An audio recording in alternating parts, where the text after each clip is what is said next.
breaking news. Breaking news. Breaking news. We have news that will not be breaking by the time this is released. But fuck it, I'll drop it in the Discord. I don't want to start any fights, but this dude says he got some thylacine photos. Oh, I remember seeing this. Yeah, what do you think about it? I don't know, man. I sure hope so. Maybe Maybe they're being kept as Illuminati pets. Oh my god! The Illuminati has secret thylacine like pets, and one escaped. Right to the place it used to live. Right. Or AI. I mean, that could be that. Also, this dude just got over like a sketchy thylacine thing that nothing came of. The photos have a real people pointed at, like there are people who've done pretty thorough like AI doesn't think it's AI, but also it looks like it's traced over this dude's puppets. I mean, John Connor taught me anything is that AI can't be trusted. So. Well, right, like we were talking about, like not be trusted. Does he trust the cops to say the cops? You know, when the cops investigate the cops. Exactly. We found it to be fear of the. It's like the AI wizard like video I showed you guys. Yeah. Oh yeah. The AI generated honestly, it does feel the AI doesn't like know that those wizards don't exist. Yeah. Because there's some of these shots it doesn't have a nose. The jaw seems kind of weird.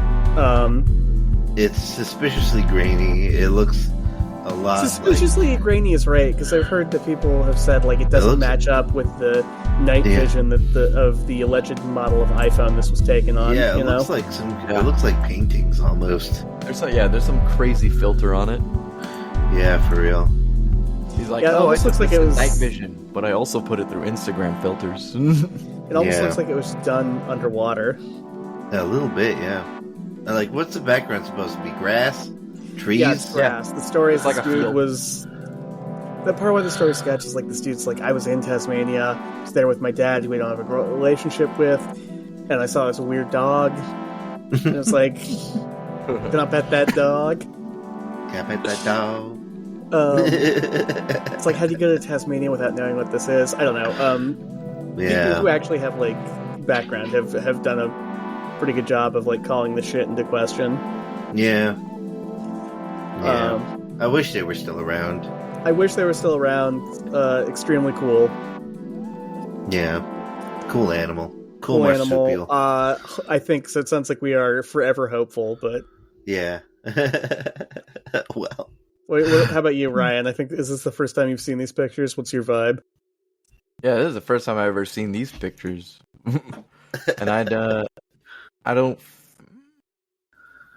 It's like the heavy skepticism that comes from like seeing how everything is kind of laid out in the image.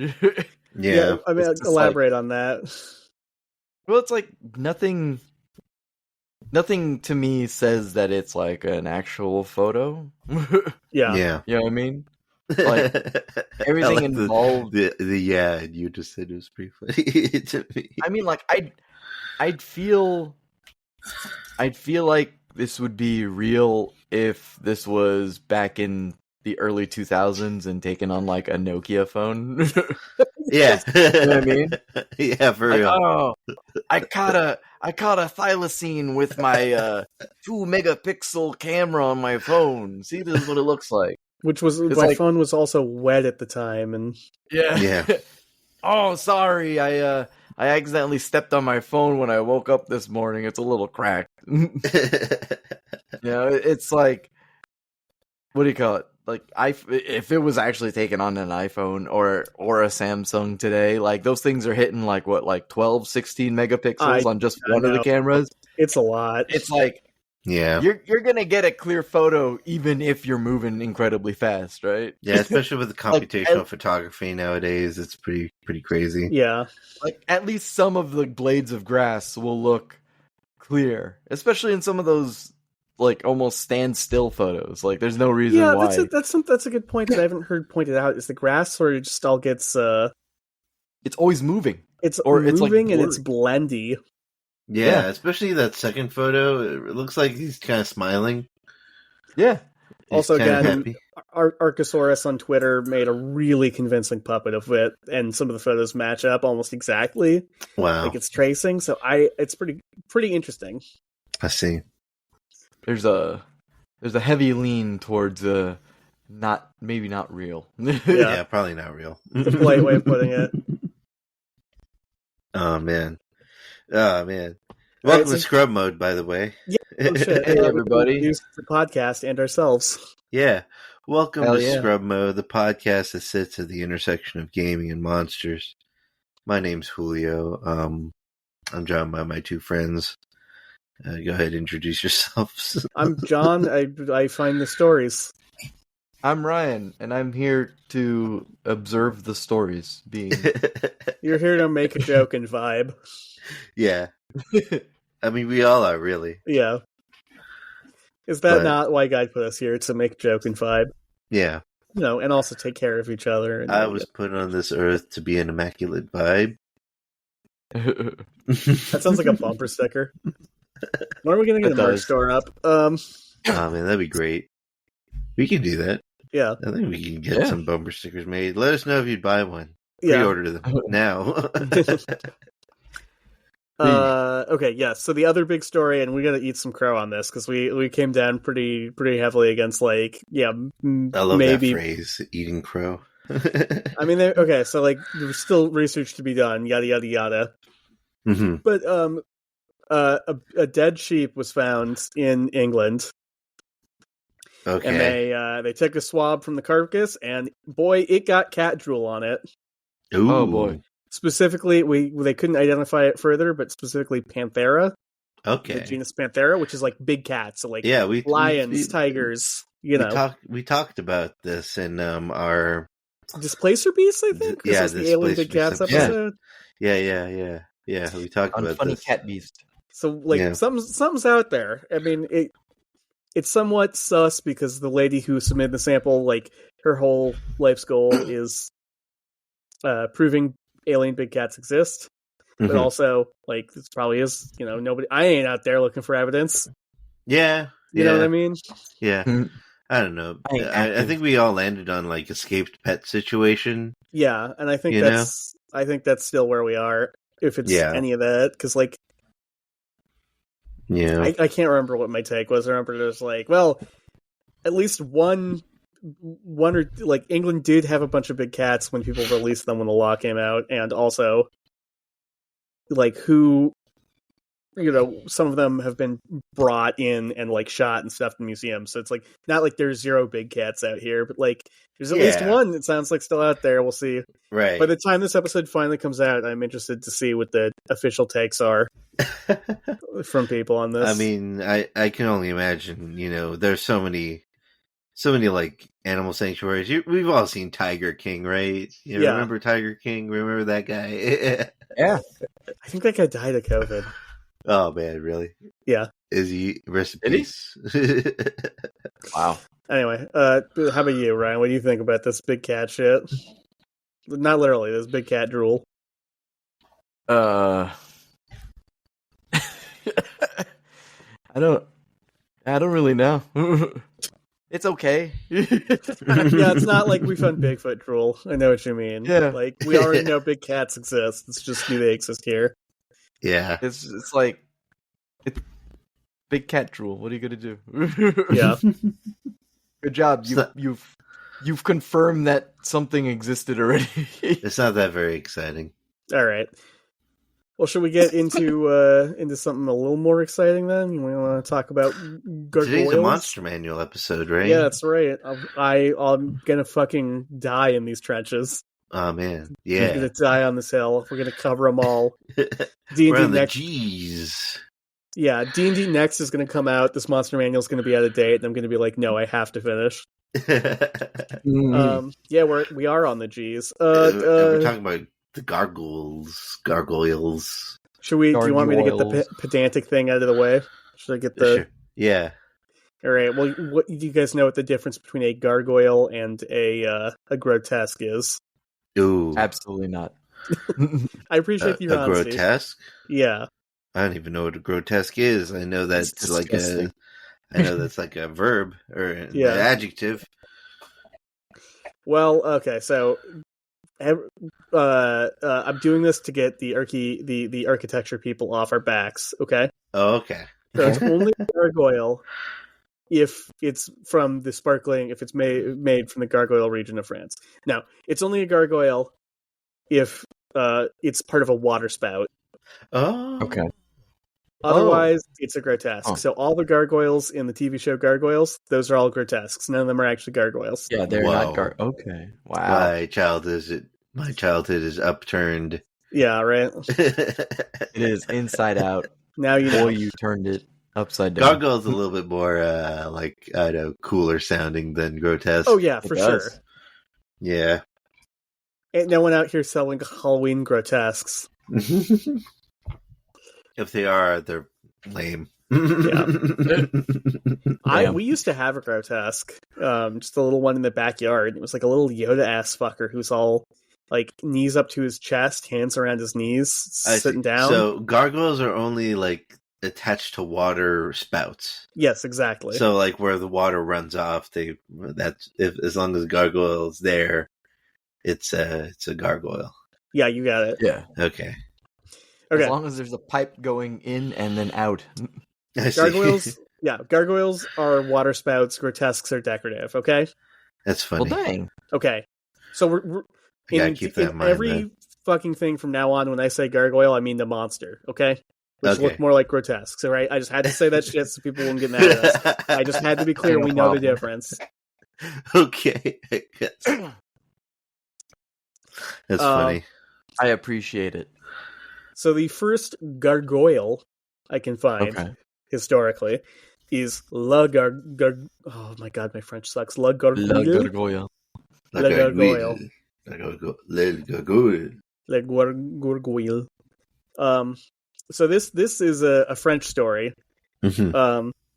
Oh god, I apologize, French speakers. So this is the earliest account of a gargoyle as like a monster as opposed to a decorative terrain feature that I could find. That's rad.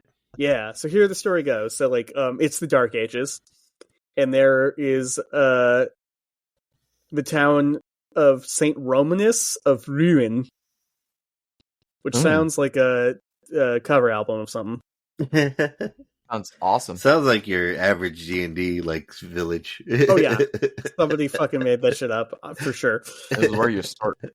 Anyway, in the story, the gargoyle is your like typical kind of dragon. He swoops into Rouen. He's like, "I need one virgin maiden, please. I will stop burninating the countryside if you regularly supply me with virgin maidens." You know, gargoyles do that all the time. Or right. Only dragons one? do that shit all the time. Okay. Seems simple enough. Right. So the townspeople, in a very French move, were like, "This dude's a fucking dragon. He doesn't know what a virgin is."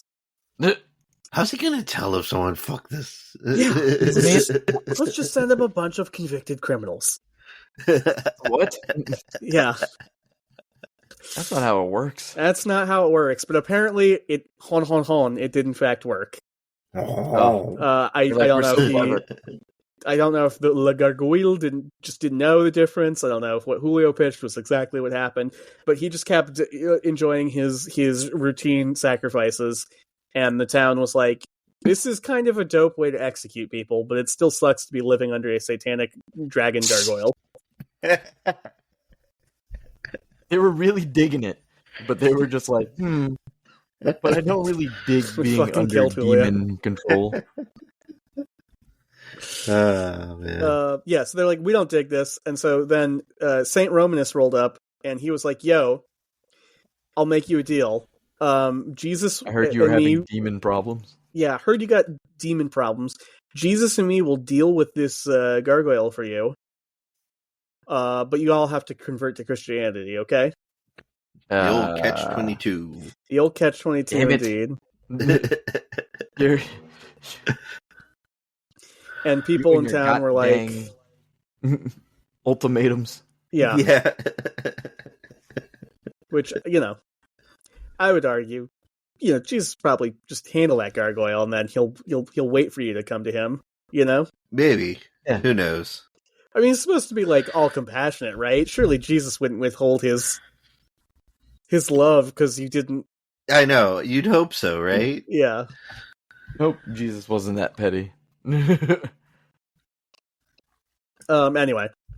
So, for just like our basilisk story, he's like, okay, me and Jesus can't do this alone. I need a volunteer from the crowd.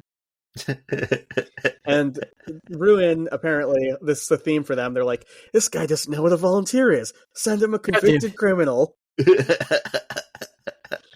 This guy has so many convicted criminals. Come on. Yeah, what's wrong with Ruin? What's going on? What's going on with all these criminals that they want to just get rid of?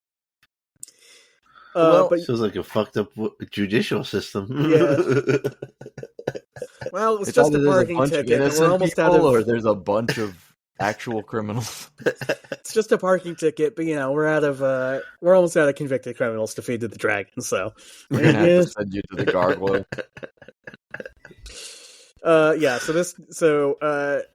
Sometimes the story's a little nicer, and much like the basilisk story, only the convicted criminal is actually brave enough to volunteer. Because, he's gonna get fed to the dragon either way. What does he care? Right. Did the gargoyle, was he, made of stone or something? Or he's not made of stone. Right? He just seems to be a big dragon who loves Satan. I see.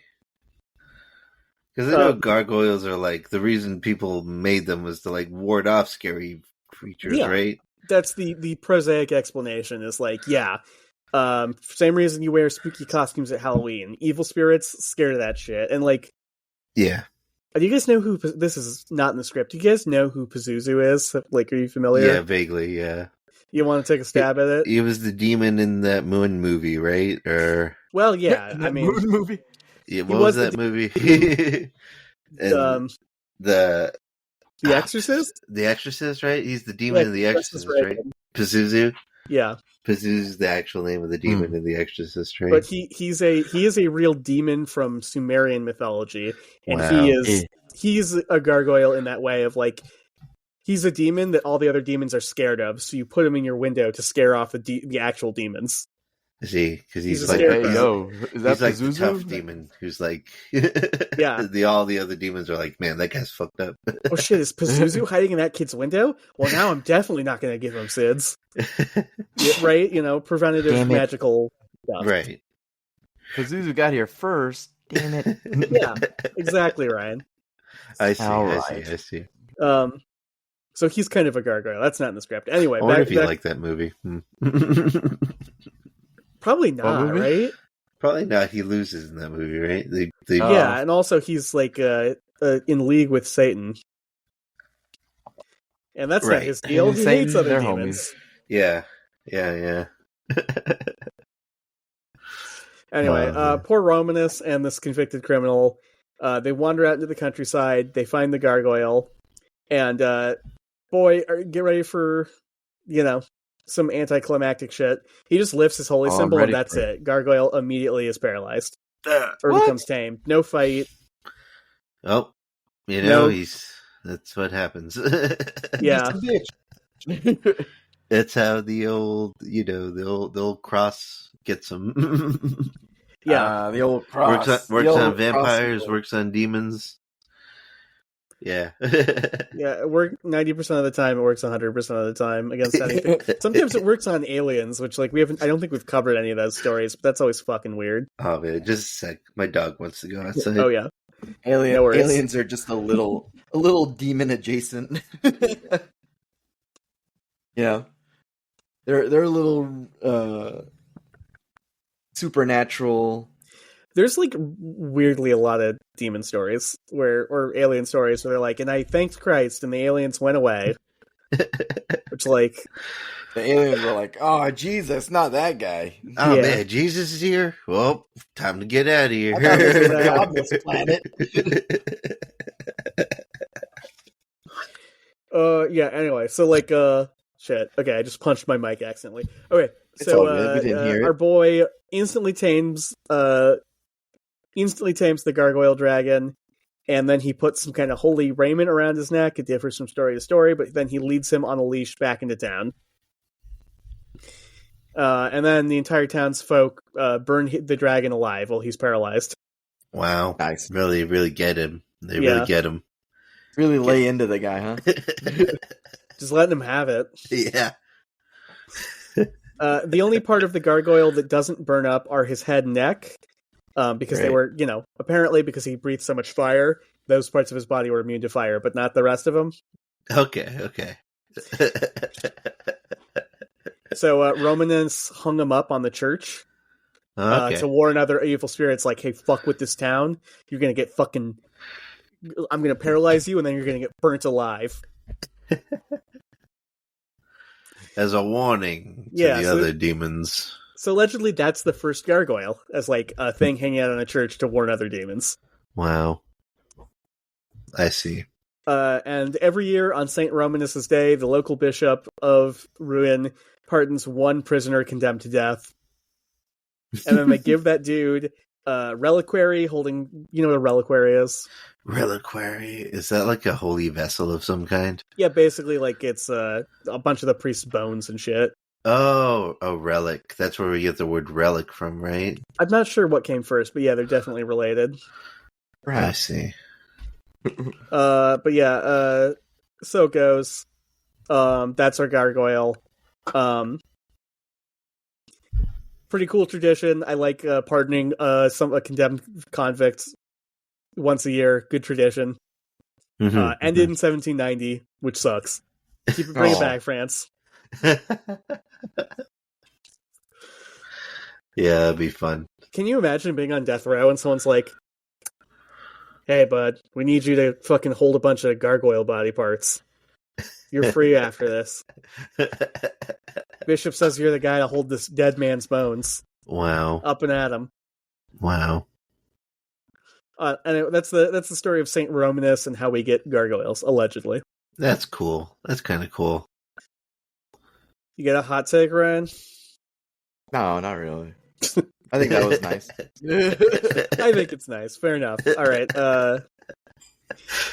So the first use of gargoyles as like generic fantasy monsters goes back to 1908, and the Wizard of Oz specifically.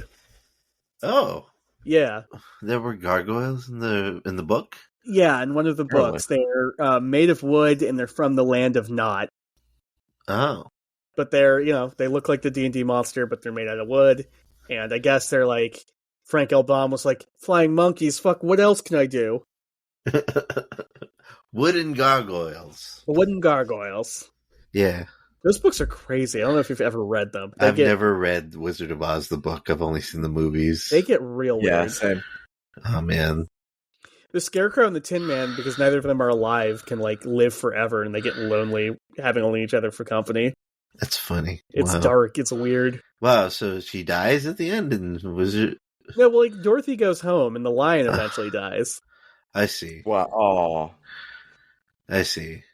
Wow, and they actually go into their lives into old age, and there's there are like 20 of these books. Damn, there's a lot more than just the movie. I had no idea it was the series. The expanded lore of the deep lore of Oz. Yeah. Wow, that's kind of cool, actually. Yeah, I might look into that at some point. You're gonna come in. You're gonna read that book. You're gonna be. To make my joke make sense, I have to say the original Wizard of Oz is like a weird political metaphor about not using the penning American money to the gold standard. Oh, yeah, it doesn't read at all, does it? Kinda. I mean, the man. Pay no attention to the man behind the curtain. End of the Yellow Brick Road. Yeah, the Yellow Brick Road. It's it's subtle, I guess. Yeah. It's a very subtle message. Anyway, we get another gargoyle in 1943. Fritz Lieber, who he created Fafhrd and the Grey Mouser. Those are your stereotypical D&D rogue and barbarian. That's cool. He's got a neat horror story called The Conjure Wife, Conjure wife. Our main character is an archaeology professor who discovers his wife is secretly practicing witchcraft as part of a global witch cult. It's hot. Okay. Yeah, I love a witchy woman or dude. But this dude is not cool. This dude's not cool, and he's not goth, and he's not crunchy. And he's like, you're part of a cult, and you're crazy also. So he gaslights her into quitting the cult and destroying all of her protective charms. And turns out magic is real. Bad idea. And now the rest of the witches are fucking mad at him for gaslighting the shit out of his wife. Well, damn. And so they Lesson put a bunch learned. Don't gaslight. Don't do it. Don't be a controlling husband, I guess. Definitely don't. I mean, Fritz Lieber was like kind of a misogynist. I mean, I see. I think more than kind of. He sucked. But that was not the lesson in this book, because in this book, the witches, because the wife destroyed all her defensive magic artifacts, they're like, cool, now we can put a bunch of curses on you, including having a gargoyle kick your ass. Oh, no. That's not good. Yeah. Oh, man. And then, that's gargoyles. Now they show up everywhere. They're a D&D monster. They're a Hero Quest monster. They're a badass animated TV show. That's exactly what I was going to say. Like, I love the Greg Weisman Gargoyle show. They're so good. They're so good. Yeah. So good. I remember hearing some upsetting news as to why that show was canceled. Oh, yeah? Why? I think it had something to do with Trump. I want to say... Wow, well, that would be insane. It would be insane, right? But I think it has something to do with some political figure. I can't remember if it was Donald Trump or someone else. But yeah, the reason Gargoyles got canceled was I think Disney also has something to do with it too. Well, I would hope so, right? It was their show. Yeah, but yeah. Anyway, yeah, that show was great. That show was great. It had robots and shit. I remember when the robot version of Goliath came out. That was kind of insane. Oh, I'm a Godzilla fan, so I love it anytime there's a mecha, Yeah. Oh, yeah. Shit rocks, dude. Yeah. The story of that show is kind of crazy. Considering how well X-Men 97 is doing, I'm like shocked they haven't been like, ooh, Gargoyles 97, yeah? It would be amazing if they brought it back. They're doing a Spider-Man 98, though. They are? That's news to me. Yeah. I remember the MTV animated Spider-Man. I've actually never seen it. Yeah. It's bad. It's kind of bad. Okay. It starred Drake Bell as Spider-Man. Ooh, not off to a good start, huh? Nope. Yeah. But I mean, like, this was before he was, a weird guy who went to Mexico to do concerts. We can pull off out. We can Drake Bell. Oh man, speaking of Drakes. Oh my god. Who would have guessed? Who would have guessed? Oh, Two man. gigantic L's for people named Drake. Yeah. It's not going great for people named Drake right now. Yeah. All right, yeah, gargoyles, but they're just sort of... They're pretty awesome. I love them. I use them in my fiction all the time. I love them. I think they're very cool. They go great. Any evil guy who's got a big evil castle could use a couple gargoyles. Yeah. Yeah. I think it's weird that they're elementals and not constructs. Maybe or maybe not stone warriors. Who knows? I like that they're elementals. All right, yeah. Speak to they're that. like earth and air elementals in some ways, yeah. Yeah. Yeah. And they're just like, I don't know, big block of stats, flying, but a lot of immunities, look nice, fun to fight. I don't have much about the mechanics of them. Do you guys? Incorporate Goliath into any campaign. Yeah, they're great. I like gargoyles. I remember when I had a D&D session I DM'd for one of the first times. I used gargoyles as like the bad guys, and like it was fun. It was fun. A lot of perception rolls. A lot of perception rolls. Oh yeah, because they can like blend in perfectly. They can blend in and hide as like just statues. Yeah. Okay, so you got any gargoyle thoughts? Any final gargoyle really thoughts? cool. That's all I got. Succinct. That's my gargoyle thought. The cartoon was really cool. Yeah, I'll take it. Yeah, same. So going alphabetically, next thing would be Jinn, but like that's a way bigger story, so we're gonna save those for later. We're gonna pair them with ghouls. Technically, ghouls are a form of Jinn in Arabic folklore. So instead, we're gonna hop down to fucking ghosts. What? Ghosts. Ghosts. Speaking of ghosts, did you know that Red Lobster has filed for Chapter 11 protection? I heard about that. Yeah, apparently someone bought the land that all the Red Lobsters exist on, and they jacking up the rent. Yeah. So poor old Red Lobster has to make the rent for these locations. Yeah. A hedge fund bought the company, sold off all the land that they were on, jacked up the prices, leased it back to the restaurants, and draining them of rent. And then I got additional information that said that a shrimp giant invested $500 million into them. Became a shrimp giant. Yeah, like a supplier. It's just funny because this is. I know. It's a giant shrimp with $500 million under one arm, and then the ability to spawn shrimp from the other arm. A venture capitalist.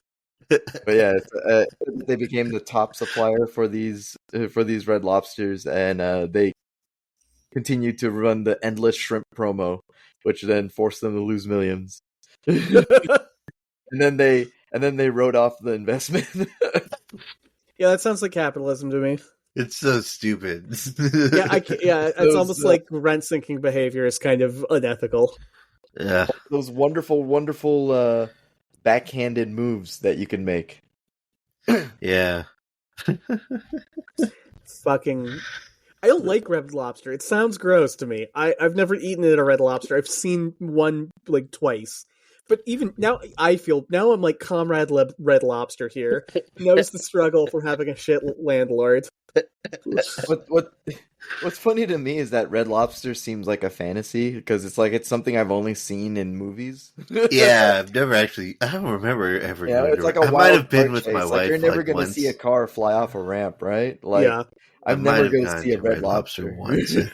We're off topic, but like I feel the same way about Sonic. Like I used to get served a lot of Sonic commercials on whatever cable service my parents had. They only exist in like Joshua Tree. That's like the nearest one. One's like in fucking Bakersfield. There's none of them in LA. And there's none up here in Seattle either. Where the fuck are all the Sonics?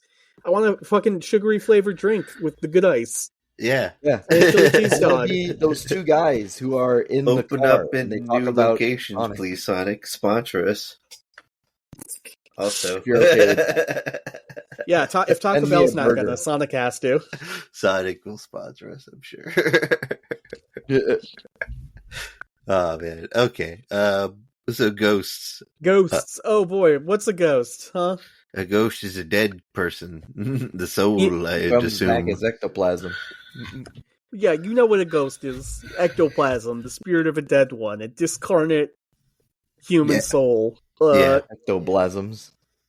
They're a fucking pretty universal-ass monster, because... Who do you think Slimer was when he was alive?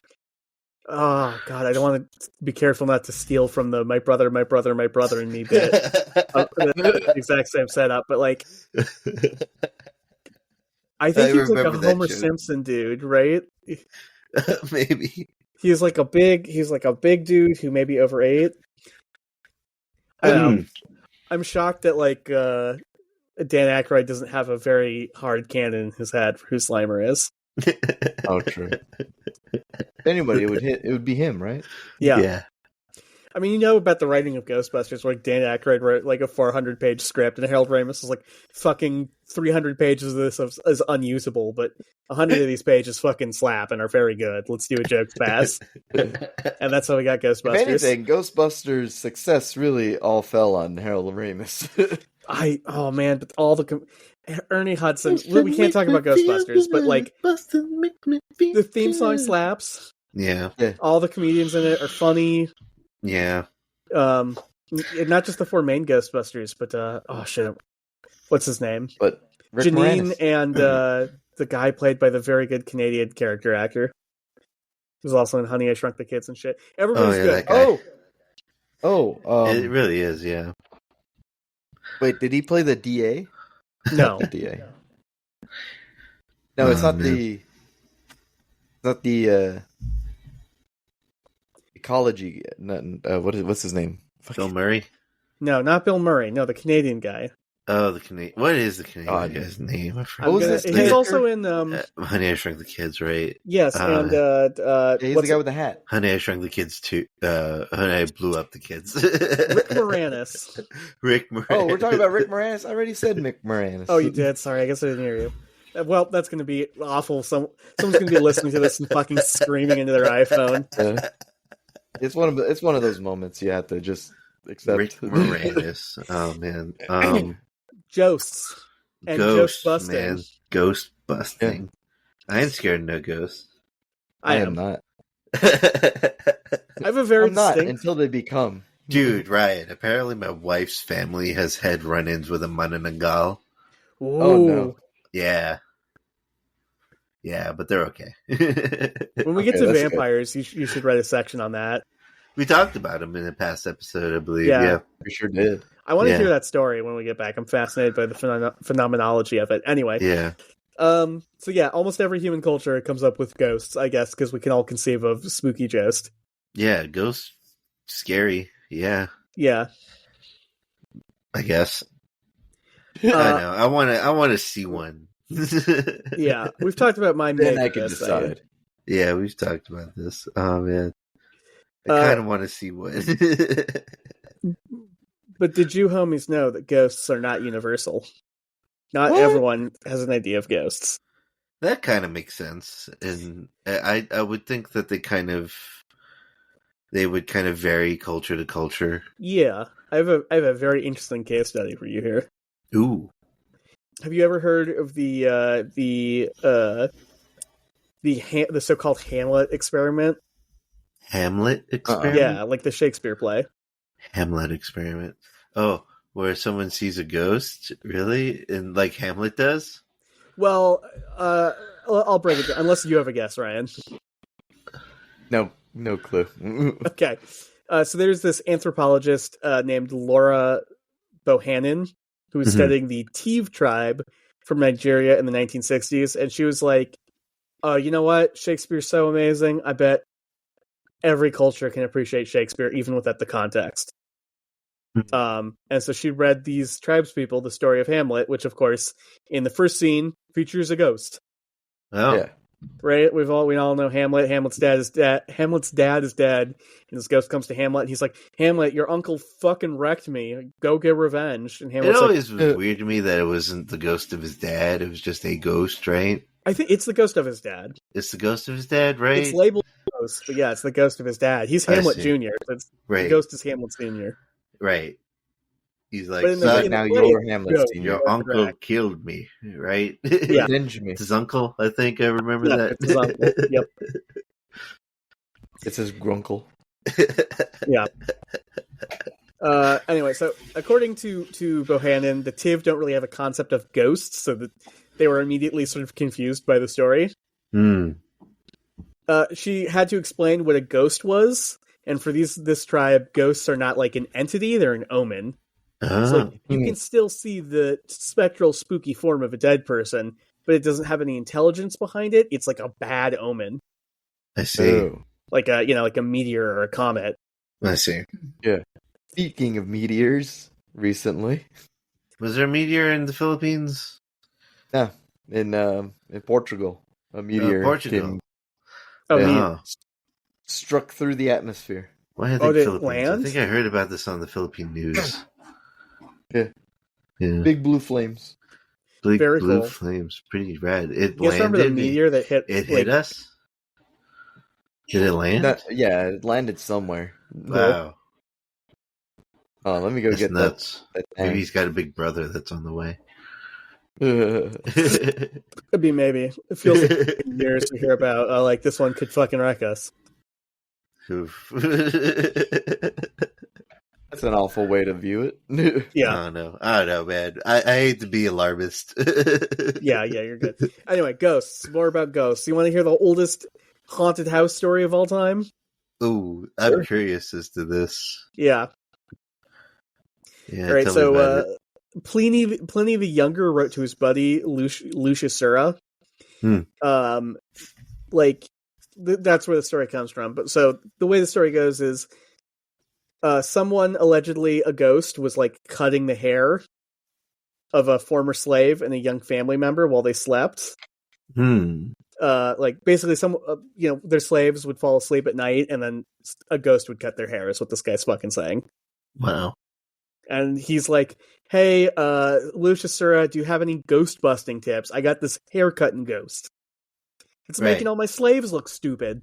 At the point in time where like they're saying this, they probably don't even have a word for ghost or know what a ghost is. Oh no, sorry. This is Pliny the Younger. So we're in Roman times. We're in classic Roman times, and they have like ghost mythology too. Yeah, right? I see. That makes sense. Okay, but this is the first, not just ghost, but this is the first haunted house story we have. I see. Oh hell yeah! The first. Yeah. So, So Pliny's like, just so you know, ghosts are real. Here's evidence that ghosts are real, not just my house. Please give me ghost busting advice. And he cites the story of Athenodorus, who was a philosopher from Athens, who came, or who was a philosopher from Rome, who came to work in Athens. And he was like, tell me if this is familiar, audience. He found a pretty great house at a suspiciously low price in a good neighborhood. And he's like, that sounds... I'll take it. Ghost or no ghost. Yeah, right? In this economy? This economy, I'll take a ghost. You don't want to get Red Lobstered, okay? I guess. Yeah, exactly. Oh, man. Okay, so the rent was... So he is like, Athenodorus is like, hey, landlord, this house slaps. It's in a good neighborhood. It's got everything I want. It's so big. Why is the rent so low? Yeah. And the landlord's like, it's got a real bad ghost. What's a ghost? Well, it's not an omen or a zombie, let me tell you that.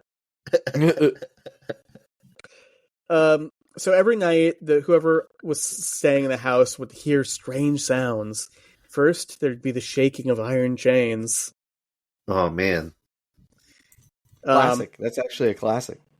And then, as the night grew darker, the sound would get clearer and louder, like it was coming closer and closer and closer, until finally the sound revealed itself to be chains, the chains of a dead slave. Wow. Yep. It's they were tied to the ghost of an emaciated man. Oh. And in an extreme, again, like we made this joke already, but in an extremely relatable move, Athenodorus was like, I ain't afraid no ghost. Fucking rent is cheap. I'm not going to let this go because of a fucking ghost. I'll fucking deal with it. The economy sucks. And indeed, so landlord's like, okay, it's your funeral, and he rented him the place. Nice. Wow. His first night there, good house. What? You got a good house out of it. Yeah. I'll fucking bug. The ghost is a feature for me, not a bug. I'll take that house. Unless deal it's with like that dumb movie 13 Ghosts house. Remember the? I love 13 Ghosts. Are you kidding me? Yeah, with Tony Shalhoub. So with Tony Shalhoub, yeah. I love Tony Shalhoub. I remember. It's not a good movie, but it's fucking fun. It's not great. Yeah. No, it's a fun movie. It's fun, and there's ghost boobs. Which of these 13 ghosts is your favorite? By a glass door. That shit was rad. That shit was so rad. It was pretty great. We got to see Matthew Lillard run around being a psychic. Yeah. I love Matthew Lillard, man. Good for him. Was that pre or post Shaggy? I think it's pre-Shaggy. It's definitely pre-Shaggy. Yeah. Who gets blended by the giant like thing in the middle of the house? Oh, I don't know. I'd have to rewatch it. I remember somebody gets like murdered by that like those rings that go around each other. About. Yeah. They got the big like swirling like gyroscope of gears in the middle. Yeah. I know that the jerk ass like realtor or something, that's the guy who gets chopped in half by the glass door. Right. But I can't remember who else. Who else was in the house? There was Matthew Lillard, and he was the psychic that they hired to capture the ghost in the first place. What a crazy concept for a movie, right? Yeah. Right? And then there's Tony Shalhoub, and then there's his son, and then his daughter, and then there was there's another woman in that house, I think? I'd have to look up the IMDb. I don't remember. There's enough people to get killed in numerous exciting ways, though, for sure. Yeah. By 13 ghosts. God, man. They don't make fucking fun mid-budget movies like that anymore. For real. I mean, like, I don't even know if you could call it mid-budget, considering how cool that set was. Yeah. Yeah, a lot of practical stuff, too, yeah. Yeah. Like, the glass house walls, apparently, like, they were so... It was incredibly difficult to film around because when the sun goes through, everything becomes super bright. Oh my god! I was like, well, yeah, sure. Well, once it's nighttime and you light it, the cameras will the cameraman will be reflecting all the shit. Yeah. But I didn't think about like fucking filming in the day and fucking cooking in there like an ant under a magnifying glass. Oh, it's terrible. But it was awesome because it made it so much better. I was like, I feel like I'm in an authentic glass house. The suffering. I should not throw stones. Yeah. Nah, man. Anyway, ghosts. Okay, so Athenodorus is like, deal. He moves in, and the first night there, he gets the whole thing. He hears the chains. They get closer and closer, and indeed, a ghost sneaks up on him and starts moaning and wailing and pointing. And our boy Athenodorus is like, 1 second, I'm doing homework. You have to finish the sentence. 1 sec. Literally, he does. He holds up the finger. He does the thing. He does the 1 sec thingy. And then when he finishes, he's just like, all right, ghost, what the fuck do you want? And the ghost is just like, follow. Like, he does a follow me gesture. And Athenodorus follows him out to the courtyard. And then the ghost walks over to a spot and points at the ground, and then he disappears. Oh, is that where he's buried? Yeah, you got it. That's it. Is that where the ghost was buried? Yeah. He's like, please put my bones elsewhere. So yeah, they dig it up, they find the bones of an old slave who was starved to death. Wow. Or badly abused, but I assume from emaciation was starved to death. Right. So like Athenodorus and the magistrates give him a proper burial, and Athenodorus never sees the ghost again. And I have to assume, unless he found like a lock-in rate, that once the ghost was gone, the landlord immediately jacked up the price again. But I don't know. That's not in the story. No, absolutely not. He totally lied. Yeah.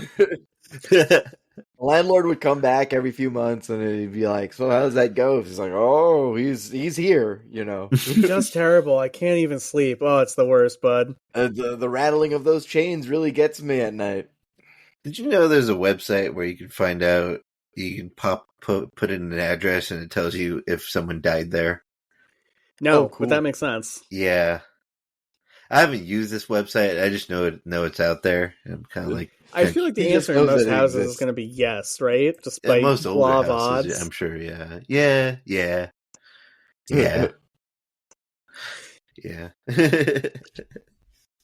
But I'm curious. That's sorry. When we're talking about ghost lore, that always like one thing that always bothered me about ghost lore is so like ghosts are hanging out in cemeteries, right? Right. But like nobody dies in a cemetery. You die at home. Right. I know. Why ghost at the cemetery?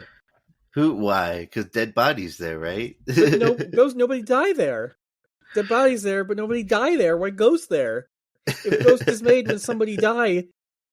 If ghosts go to place he love, if ghosts die, nobody dying, nobody loves cemetery, nobody dying violent death at cemetery. Why so many ghosts? Huh? Good question.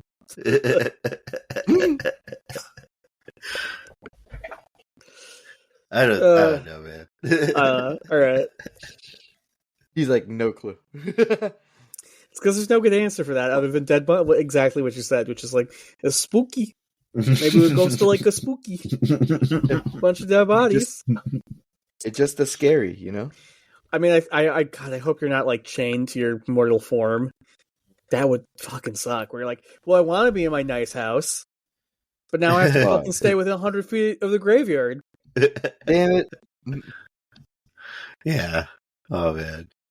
Do you guys have like you ever hear like what you're supposed to do after funerals? You're supposed to like my family what we do, the part of the world I'm from in Belize, after a funeral, before you walk into your house for the first time after the funeral, you take your shoes off and you walk in backwards. Interesting. I don't know why. To confuse the spirit, I think. I think this is spurious at best, but I know, like, in a lot of South America, you have, like, little forest fuckers, little forest goblins, and they always have their feet on backwards. Oh, yeah, duendes. Yeah, duendes is one of them. There's some other ones. That's a duende. But, like, there's something like that, where it's like you gotta walk backwards to confuse them. Yeah. Because they're walking forwards to confuse you with your backwards feet. Yeah. Maybe it's related? I don't know. I know in the Philippines, after a funeral, you go to, like, do something else. Like, you go run an errand or something. Or go to, like, the mall for, like, an hour or two. Then you go back home. Is that, like, for self-care reasons? Or is that so the ghost is like, cool, the mall, I'll stay here instead of following you back to your house? Most likely, yeah, I think. Pretty much. They're like, wow, dope. Yeah. I know... Hey, yo, can I ride with y'all? Yeah. You guys going? I think it's Ireland. I should fact check myself, but I know you're supposed to like open all the windows. So any ghosts that were trapped inside after the wake or after somebody died in there can get out. Okay. Yeah, I don't know. Not an area I know much about it, but I think these kind of rituals are really interesting. Yeah, it's fun. It's kind of fun. Oh man. Anyway, ghosts in D&D. Oh boy. Ghosts in D&D. I actually really like ghosts in D&D. I think unlike the other monsters where I'm like, well, he's kind of just a stat block with one trick. I think ghosts do a lot of cool shit, right? Yeah. They can pass through you. They can pass through you. They can pass through other stuff. They're stuck in the ethereal plane. Right. So if you can get to the ethereal plane, you can fucking beat them up. Yeah. Yeah. So they can poke you for necrotic damage. They can poke you and you'll die. Mm-hmm. No. They can spook you. They got horrific visage, which we always just call boo because that's what it is. It's a ghost going up to you and saying boo, and then you get spooked. Yeah. You get like do you take any kind of damage or? No, you just get the fear stats effect, but weirdly, if you fail the save by 5 or more, your hair turns white. Is that a wisdom saving throw? I think so. I should double check it. I wonder. But I really like that because almost nothing else in D&D has that effect. Like that's purely cosmetic. Yeah. Right. Everything else in D&D, it's like take 2d blah blah blah damage. But Ghost is like you're feared and also your hair turns white. Like it permanently fucks you up. That's funny. Yes, it is a wisdom saving throw. You are correct. That makes sense. I think that ability is really cute. They can possess people like Zach Baggins. Oh, wonderful. Yeah. I didn't know he had that power, but okay. Oh no, sorry. He can't possess people. He just gets possessed a lot. Oh, you've never seen Ghost Adventures? Okay. Yeah, that's right. God, have you guys seen the clip of Ghost Adventures where the guy's like, I feel like I'm getting possessed. I feel like the ghost wants me to take the shot. And he just does a shot of whiskey and he's like, the ghost, I think it's getting me to drink more alcohol. It's actually like, wow, you never have 2 shots of whiskey. This is insane. That's insane. Fucking Ghost Adventures. The ghost is making me smoke the weed. Yeah. This ghost is making me inebriated. This ghost. Literally what happens in that episode. I also love the episode where the Zach is like taking off his shirt for some reason, and the ghost is like, the fucking Frank's box is like, nice tats. And Zach's like, oh yeah, these are my tats. Do you like them? And the Frank's box goes, it's sick. Fucking another bro goes. Wow. God damn it. Oh, fuck me. That's just so bad. Anyway, you know what possession is. You've seen a horror movie. It's a charisma check. If the ghost beats you, he takes control of your body. Mm-hmm. You can't, the power of Christ compels you the ghost out. Mm-hmm. Although you can dispel the ghost out, which is a little weird, I guess. Oh, that is weird. Yeah. Okay. I think it's cool. I think player characters instantly panic when you mind control shit. No wizard likes having the barbarian turn around and fucking backhand him. No fucking cleric likes to have the rogue suddenly introduce a very sharp knife to his kidney. Yeah. Yeah, that's not cool. Yeah. Yeah. And it's even better with ghosts, because when a mind flayer does that to you, you can still rush down the mind flayer. But if the guy controlling your friend is inside of your friend, you can't just go kick his ass. You gotta go. Yeah. You gotta go solve shit. Yeah, you need some kind of some magic weapon of some kind, I assume, right? Yeah. Well, even then, you're gonna hurt your friend if you swing on the ghost. Right. You gotta help the ghost. You gotta give him what he wants. Yeah, that's cool. And that's my favorite thing about ghosts is they come back. If you kill them, they'll be back, unless you solve their unfinished business. Right. I mean, what are they going to be? Double dead? Yeah. They're already dead. Yeah. But I like any monster that has a built-in quest, Yeah. Oh, man. Sorry, Ryan, I cut you off. No, it's okay. That's what I got saying for ghosts. You're double deading them. Ghosts are great, man. They're good. They're not too high challenge rating either. Use ghosts. Yeah, use ghosts. Use ghosts in your stories. Fun. Be like our buddy Pliny. Use ghosts in your stories. Use ghosts in your D&D games. Yeah. Use ghosts. Tell your landlord there's a ghost and he's got to fix it, or you're not going to pay rent. Yeah. This is how I reduce rent. Oh, man, if only. Pour one out for Comrade Red Lobster, I guess. Yeah. Oh, More man. guys getting hedge fund broed. I believe it is, no joke, called corporate piracy. Wow. Red okay, Lobster because corporations piracy? are My doing God. Yeah. Oh, man. Anyway, thank you, listener. Thanks. I hope you didn't get too spooked. Thank you, John. Thank you, Ryan. Thanks, Julio. I'm so glad we're doing this again. Thank you, Julio. A lot. We've been doing this for a little while still. We're going to keep doing it. Yeah. Let's see here. Yeah, thank you, Jesse Sanders, for making our music. Rate us if you want. We'll shout you out if you do. Leave a review. We'll shout you out. Check out our Redbubble. If there's anything there you see that you like, go ahead. It's a great way to help us out. Yeah. Everything. Yeah. Oh, man. Jesse Sanders. We miss you, buddy. Yeah. He'll be on again eventually. But I'm tired. We'll see. He's got his own life. I know. I just want to say I miss him. Oh, man. We'll be back here again 2 weeks from now. We'll see y'all next time. Bye-bye, y'all. Bye. Bye.